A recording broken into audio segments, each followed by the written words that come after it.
तो लेकिन मेरे ख्याल में ये एक पॉलिटिकल स्टंट है, इससे अलावा कुछ नहीं है। इनको पता है कि ज्यादा दबाएंगे तो इंडिया के अंदर टुकड़े होने शुरू हो जाएंगे, इंडिया के अंदर पाकिस्तान बनना शुरू हो जाएगा, एक दूसरा पाकिस्तान। पिछली कौम जो बैठी है और हमारी फौज जो बैठी है, उन्होंने चूड़ियां नहीं पहनी हुई, वो जवाब देंगे। और पाकिस्तान का हर बंदा पाकिस्तान पे जान देने के लिए तैयार बैठा है। ऐशा जी, इतना सौखा काम नहीं है।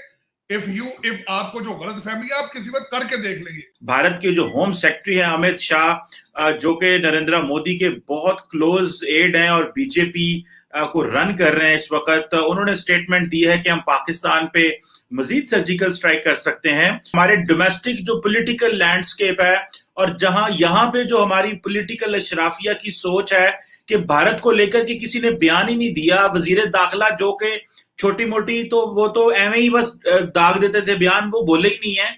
और फॉरेन ऑफिस ने भी एक घिसी पिटी सी एक जवाब दिया है। कुछ लोग ये समझ रहे हैं कि ये अमित शाह जो है ब्लफ मारते हैं और ये अपने बस ऑडियंस के लिए करते हैं। आप इसको कैसे एनालाइज करते हैं वॉशिंगटन में बैठ के? मैं आज सुबह से ये एक जो कहते हैं ना, अमित शाह साहब ने कहते हैं जिस तरह तालाब में एक पत्थर फेंका है और उसके रिपल इफेक्ट, मैं सुबह से आज बल्कि इस पे रिसर्च कर रहा हूँ, देख रहा हूँ कि क्या हो रहा है। तो जो मैंने ऑब्जर्व किया, अमित शाह और मोदी साहब बहुत बड़े फिलासफर हैं, ये डेमोक्रेसी को डिफाइन कर रहे हैं। बिल्कुल, मैं आज कोशिश करता हूँ इसकी थोड़े से इसका एनालिसिस बताऊं कि ये क्या हो रहा है। यहाँ पे ये बताना जरूरी होगा कि मोदी साहब और अमित शाह साहब जो उनके राइट हैंड है, एक तो ये इन्होंने सारी अपनी सियासत गुजरात से सीखी और मुसलमानों का कत्लेआम करके सीखी, और वहां पे इन्होंने रिसर्च ये देख लिया कि हमने मेजॉरिटी जो कि हिंदू है, मेजॉरिटी में से मेजॉरिटी के वोट लेने हैं और वो किस तरह लेने हैं और किस तरह हमने पूरे इंडिया को डिक्टेटरशिप में लेकर जाना है, किस तरीके से हमने इसको टेक ओवर करना है। उन्होंने सबसे पहले तो गुजरात में मुसलमानों को किया, उन्होंने लाइसेंस टू किल उनको मिल गया, कुछ भी नहीं हुआ। उसके बाद उनके हौसले बढ़ गए। उसके बाद उन्होंने वादे किए बड़े बड़े इंडस्ट्रियलिस्टों को, और बल्कि उनको इंटरेस्ट फ्री लोन भी दिए। इस वक्त अडानी अंबानी दो ही सिर्फ बंदे हैं, बाकी सारा तो बिजनेस बंद हो चुका है वहां पे।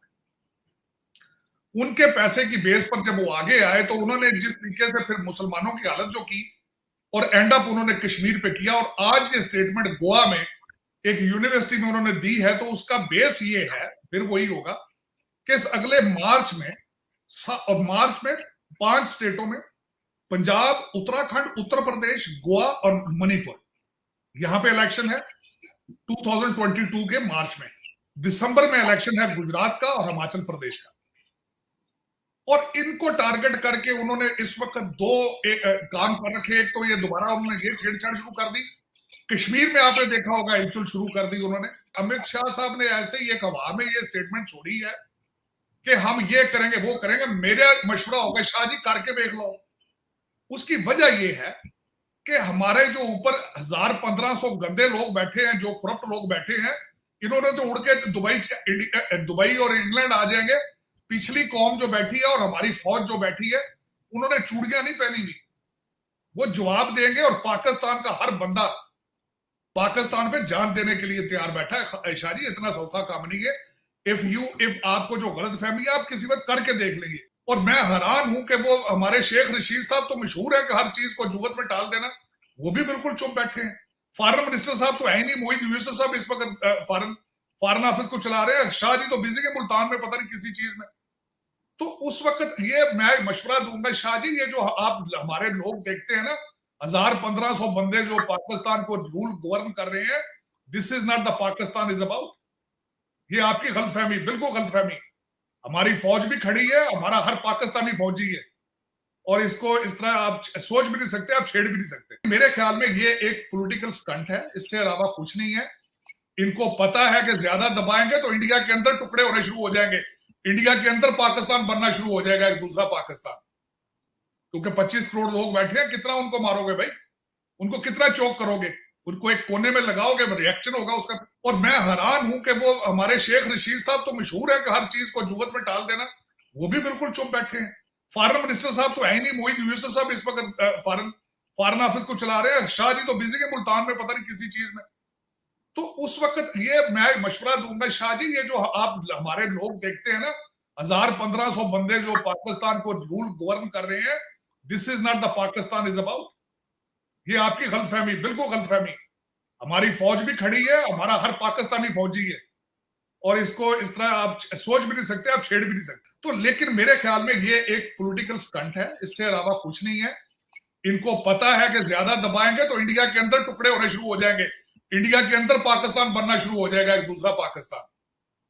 क्योंकि 25 करोड़ लोग बैठे हैं, कितना उनको मारोगे भाई, उनको कितना चौक करोगे, उनको एक कोने में लगाओगे, रिएक्शन होगा उसका।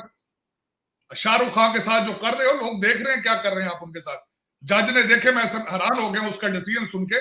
जज ने कहा कि मैंने इस पर डिसीजन ले लिया इसकी बेल पे, लेकिन 7 दिनों के बाद बताऊंगा फैसला। लोग गूंगे नहीं है, इस वक्त लोग देख रहे हैं। People are observing you, even the Indians are observing you.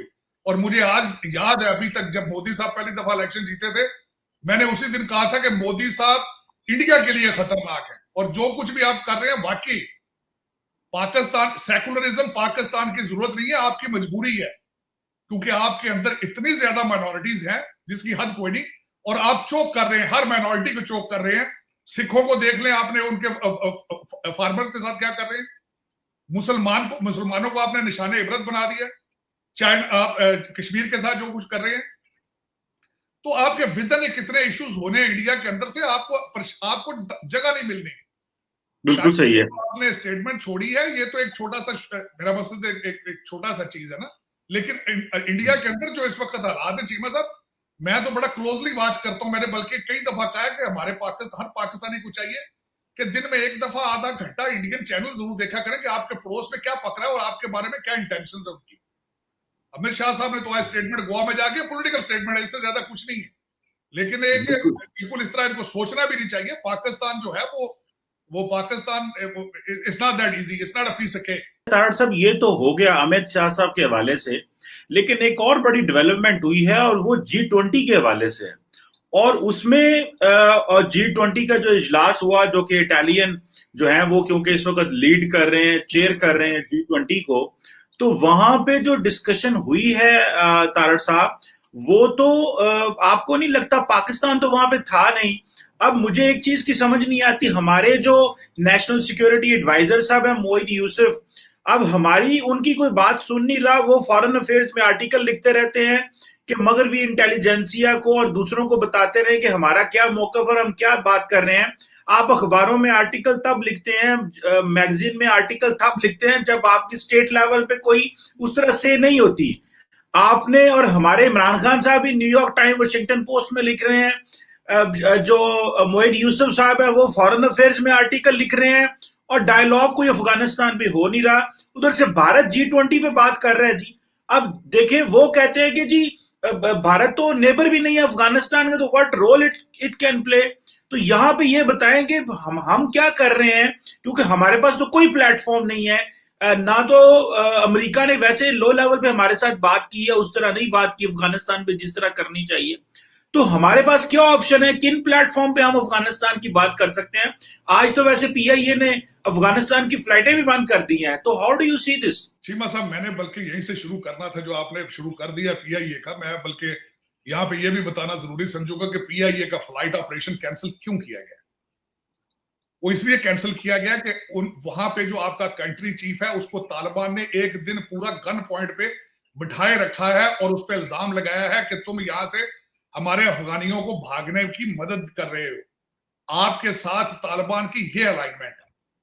अच्छा। और आप दुनिया को कह रहे हो कि आप इनसे डायलॉग करें, आप खुद क्यों नहीं डायलॉग कर रहे हो उनके साथ? आपके साथ बदएतमादी क्यों है तालिबान की? वो आप पे भी एतमाद नहीं करते। आप दुनिया को कह रहे हो कि वहां पे डॉलर डालो, डॉलर फेंको, और दुनिया को कहते हो डायलॉग करो, इनको रिकॉग्नाइज करो, लेकिन आपके हालात ये हैं कि आपकी एयरलाइन ने आज वहां पे अपना फ्लाइट ऑपरेशन बंद कर दिया। मैं जो खासकर आगे कुछ चीजें बताना चाह रहा था G20 के हवाले से, कि G20 ग्रुप क्या है। G20 ग्रुप जो है 60% population of the world, 80% economy, 75% of the trade ये G20 कंट्रीज जो है ये करते हैं। बाकी तो मेरा ख्याल है सोए पड़ी सारी दुनिया, मेरा ख्याल है कुछ भी वहां ट्रेड हो ही नहीं रहा। 75% of the world trade is going through these G20 countries. अब ये इस दफा जो इटली में किया, इसमें जो मुझे सबसे ज्यादा तहफ्फुज़ात है कि इसमें पाकिस्तान नहीं गया, कतर गया है।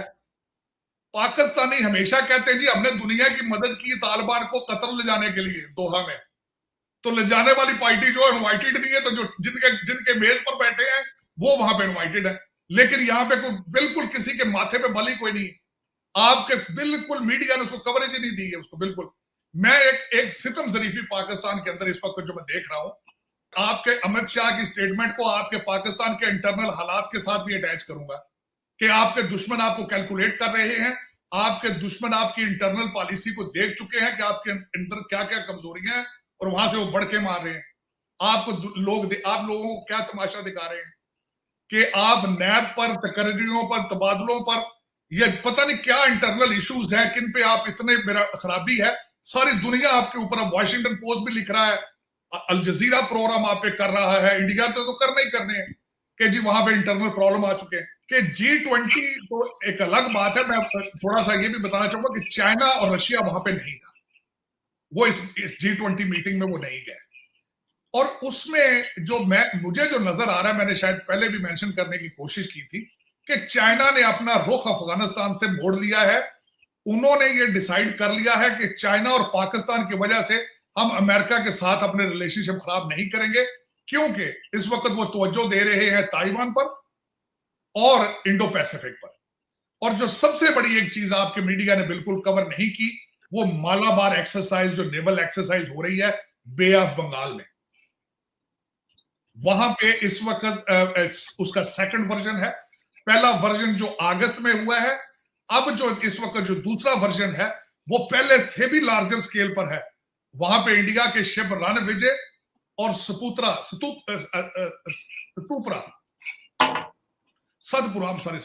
तो जो कि उनके कैरियर है, वो एक्सरसाइज कर रहे हैं। ऑस्ट्रेलियन, जापानीज और अमेरिकन उनके साथ मौजूद हैं। आप इंटरनल इश्यूज आपके वो संभले नहीं जा रहे आपसे, लेकिन एक्सटर्नल आपके बे ऑफ बंगाल, आपके मुंह के ऊपर एक्सरसाइजेस हो रही है, वॉर एक्सरसाइजेस। तो इस वक्त सबसे ज्यादा बड़ी जो जरूरत मैं समझता हूं पाकिस्तान को, डिप्लोमेसी तो मैं हमेशा कहता हूं कि कंप्रीहेंसिव कैंपेन की जरूरत है, लेकिन यकजहती अंदर आपको यूनाइटेड होना चाहिए अपने सलामती के लिए, नेशनल इंटरेस्ट के लिए। आपके एस्टेब्लिशमेंट और सियासतदानों को एक पेज पे होना चाहिए और सिर्फ सोचना चाहिए इंडिया और अफगानिस्तान के बारे में, और कोशिश करनी चाहिए कि अमेरिका के साथ रिलेशनशिप फिर बेहतर किस तरह करने हैं, क्योंकि चाइना जो है वो बैकफुट पे नजर आ रहा है। और बिल्कुल इस वक्त जो मेरे सबसे ज्यादा तशवीश मुझे इस बात की है कि चीमा साहब सुबह के टाइम अब काबुल में 2 डिग्री टेम्परेचर होता है, 4 डिग्री टेम्परेचर होता है। और मुझे एक चीज का सख्त अफसोस है कि तालिबान और पाकिस्तान, इन्होंने ये सोचा नहीं था कि अब सर्दियां आने वाली हैं, ये डॉलर बंद हो जाने, कहां जाएंगे।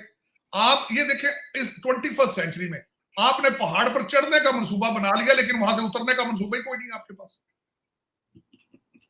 आपको पता था वहां बिजली बंद हो जानी, आपको पता था वहां सर्दियां आ जानी, लोगों ने क्या खाना है, लोग किधर जाएंगे वो। और देखें, इतनी बदएतमादी की दूसरी मिसाल देना चाहूंगा कि आप यूरोपियन यूनियन ने कहा है कि 1.2 बिलियन डॉलर देंगे, लेकिन पैसे नहीं देंगे, हमारे लोग खुद जाके वहां इमदादी काम करेंगे। वो जिस तरह आप चाहते थे कि डॉलरों की बारिश टकाटक शुरू हो जानी है, वो नहीं हुई है, अब होगी भी नहीं। अमित शाह ने पाकिस्तान को चुनौती क्या दी, साजिश तरार जैसे लोगों का भी दिमाग चकरा गया है। अब ये बता रहे हैं कि भारत के अंदर मुसलमानों को प्रताड़ित किया जा रहा है। शाहरुख खान के बेटे के साथ क्या किया जा रहा है ये पूरी दुनिया देख रही है। आज उनकी मीडिया कह रही है कि बच्चे को परेशान किया जा रहा है। सिर्फ शाहरुख खान का बेटा नहीं है, उसमें और भी कई लोग हैं, और सिर्फ मुस्लिम ही नहीं बल्कि हिंदू भी हैं। तो इसको इस तरीके से ना देखा जाए कि यहाँ पर अल्पसंख्यकों को प्रताड़ित किया जा रहा है, डराया या धमकाया जा रहा है। अगर ऐसा होता तो दुनिया भर के जो लोग हैं भारत आने के लिए क्यों तैयार रहते हैं। बहुत सारे प्रोपेगेंडा भारत के बारे में रचा जाता है, लेकिन चाहे रोहिंग्या हो या फिर अफगानिस्तान से प्रताड़ित लोग, सभी आकर शरण भारत में ही लेते हैं, भारत में ही आने के लिए वो तैयार रहते हैं। और पाकिस्तान के लोग भी भारत ही आने के लिए तैयार रहते हैं, चाहे गाने के लिए या नाचने के लिए या बम विस्फोट करने के लिए। तो इस पर अगर आप बातचीत कर रहे हैं तो सबसे पहले आप अपने अल्पसंख्यकों को देखिए, आपके देश के अंदर क्या हो रहा है। अगर गृह मंत्री अमित शाह ने कहा है तो ये आप चेतावनी को थोड़ा गंभीर लीजिए और जल्द ही जल्द कोई बड़ी कार्रवाई होगी। उससे पहले आपने ये कहा कि भारत में सिख किसानों के साथ क्या किया जा रहा है। पहली बात, मेजोरिटी में यहाँ हिंदू हैं, जैसा कि बताया जाता है। वैसे हमें नहीं लगता, हिंदू और मुस्लिम बराबर ही चल रहे हैं, क्योंकि एक साजिश के तहत, एक षड्यंत्र के तहत भारत को अंदर से खोखला किया जा रहा है, उसके तहत दोनों बराबर ही चल रहे हैं। लेकिन आपने कहा कि सिख किसानों के साथ किसी एक समुदाय के किसानों पर कोई बिल थोपा नहीं गया है। ये जो बिल आया है, 3 कृषि कानूनों की बात की जा रही है, वो सभी किसानों के लिए है। तो इसमें सिख किसान कहां से आ जाएंगे, उन पर कौन सी बर्बरता हो जाएगी? तो पहली बात तो आप थोड़ा अपना दिमाग खोलकर बात करिए। आप इस प्रकार के फैक्ट्स पे बात करेंगे तो आपको जूते पड़ेंगे। और दूसरी बात, आप ये बोल रहे हैं बहुत नजदीक से मैं मामला देख रहा हूँ। अगर आप नजदीक से मामला देख रहे होते तो आपको पता चलता कि शाहरुख खान के बेटे के साथ कई और भी लोग हैं जिनको जमानत नहीं मिली है, ड्रग्स वो लेते हैं और उनके पास से ड्रग्स बरामद हुई है। तो हमारे देश में जो ड्रग्स का व्यापार चल रहा है, पाकिस्तान उसके तहत अपनी इकोनॉमी बढ़ाने में लगा हुआ है, उस साजिशों को नाकाम किया जा रहा है और इसीलिए आपको तड़पन मच रही है। बहुत सारे मुद्दे पर आप बात करते हैं, हम सहमत भी होते हैं, लेकिन आप जो आज बात कर रहे हैं वो अपनी पाकिस्तान आर्मी की गुलामी करते हुए कर रहे हैं। आपको डर है, आपको भय है कि अगर भारत ने इस बार फिर से स्ट्राइक कर दिया तो कहीं आपका ये टकला भी देखने लायक ना बचे। तो इसीलिए थोड़ा सोच समझ कर बोलिए। और भारत के बारे में जो आपकी ये राय है कि भारत के अंदर एक पाकिस्तान बन जाएगा, 25 करोड़ है, ये ऐसा हो जाएगा। भारत के जो हिंदू हैं वो अभी जागे नहीं है। अगर जाग गए तो पाकिस्तान जो अभी बना हुआ है वो भी खत्म हो जाएगा, लाहौर तक तिरंगा लहराएगा। ये बात आप गांठ बांध कर रख लीजिए।